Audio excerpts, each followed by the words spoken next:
Mr. Chairman, thanks very much for being here this morning. Should we be worried about a terrorist attack on U.S. soil?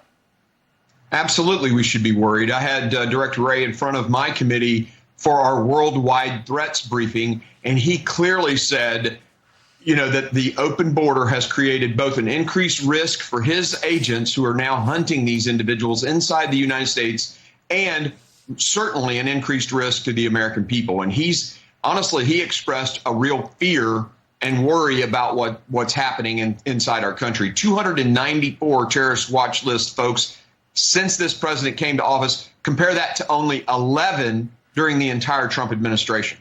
Well, that's incredible. What are you doing about it? So what we're doing is an investigation into Mayorkas and what's happening at the border, the increased risk to Americans, getting that to the colleagues that I have that we've got to convince to actually get rid of Mayorkas. He's derelict in his duty. He's broken the laws of the United States that have passed Congress. He's lied to Congress. This guy needs to go. And I've got to convince 8 Republicans. I think we can do that. That's what we're working on right now. Well, that's what I want to talk to you about, because Marjorie Taylor Greene came out with her bill to come to the floor to ensure that you had the process in place to impeach Alejandro Mayorkas. And 8 Republicans voted against that, partly on process. They wanted you to bring the bill to the floor. Will you do it? Yeah, absolutely. We're going to have about 3 or 4 hearings in January, and then we're going to mark up the impeachment articles that have been written. There are probably about 4 or 5 different members who've brought impeachment articles, really rushing the thing to the floor without a due process. And that's why I think many of those 8 voted no. And I've spoken to all 8. Most of them just want a due process, to happen. And we've been doing that now for several months. That investigation wraps up this month, and then we'll do a proceeding in January. Okay, so we're expecting you to move to impeach Alejandro Mayorkas in January then. Well, the Democrats actually referred it themselves back when Marjorie brought that motion to the floor. The Democrats themselves actually referred it back to our committee. So it gives our committee the authority to do just that. Let's talk about some of the deportations or lack of deportations. Yeah. What can you tell us in terms of ICE and whether or not the department is being honest when they say the border is secure? Well, they're definitely not being honest about a secure border. But I think if you drill into, clearly the border is wide open, and no one, even Democrats, you listen to Eric Adams and all those talk about the crisis it's causing in New York City, and the Democrat governor of Massachusetts who's talking about a crisis. But the real issue here, I think what really shows intent on Mayorkas is the fall in removals. In 2019, ICE removed 267,000 people. In 2021, the first year of this president, it was 59,000. I mean, that's like a 5x decrease in deportations. Meanwhile, millions more have come into the country. I mean, it shows their intent is basically to fundamentally change the population of the United States, and I believe to empower the Democrat Party into perpetuity. That's their intent. I think that's a misunderstanding of where Latinos are voting these days, but that has to be their intent.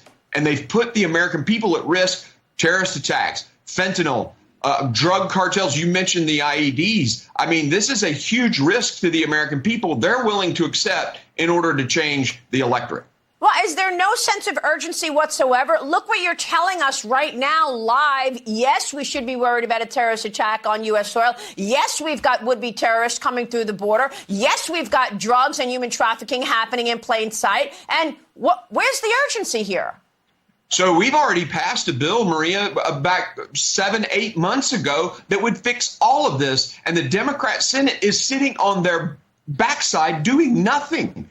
I would love to see them come to an agreement that actually puts border security policy on the supplemental. But we're not going to put more money into their hands. I'll give you an example. We gave them $1.9 billion more dollars to do searches at the crossing sites. They're only searching 2% of civilian vehicles and 17% of commercial vehicles. It is absurd to think that if we hand Joe Biden more billions of dollars, he's going to actually do more border security. So what we're doing is trying to convince the Senate to actually pass a bill that will work, which we, by the way, passed 6-7 months ago.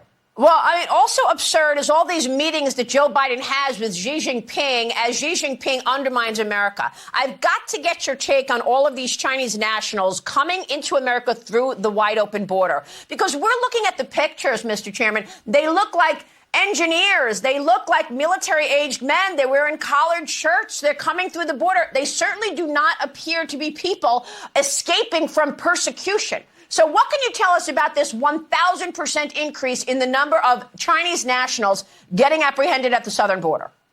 Sure, Maria. I mean, think about it this way. The most we've ever had before was 1,800 in a year. And then this last year, it's been 24,000. And these are military-aged folks. You have to consider that this is somehow a strategic plan of the Chinese Communist Party. You can't buy a plane ticket if your social credit score doesn't accomplish a certain level in China. So the people who are leaving China and coming to Ecuador and then or El Salvador and then coming into the United States across the southern border, the Chinese Communist Party knows about it.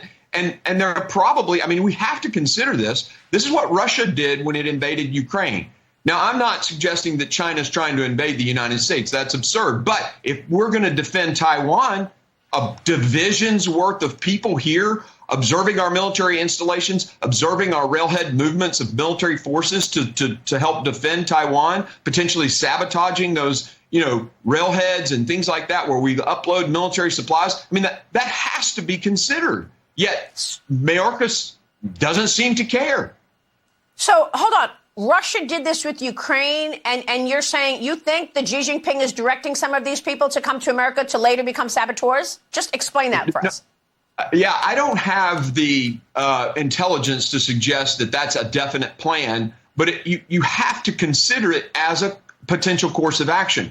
When Russia invaded Ukraine, for years before, they sent people into Ukraine. We called them the Little Green Men. And they went in, they set up a residence, they lived there, and they became the saboteurs when Putin actually pulled the trigger and invaded. That very much could be the potential here. I mean, why go from 1,800 in a year to 24,000? Okay, we will leave it there. You said a minute ago you're going to have hearings on impeachment and you're going to bring an impeachment in January. We're going to be watching that, Mr. Chairman. Thank you. Thank you. Have a good day.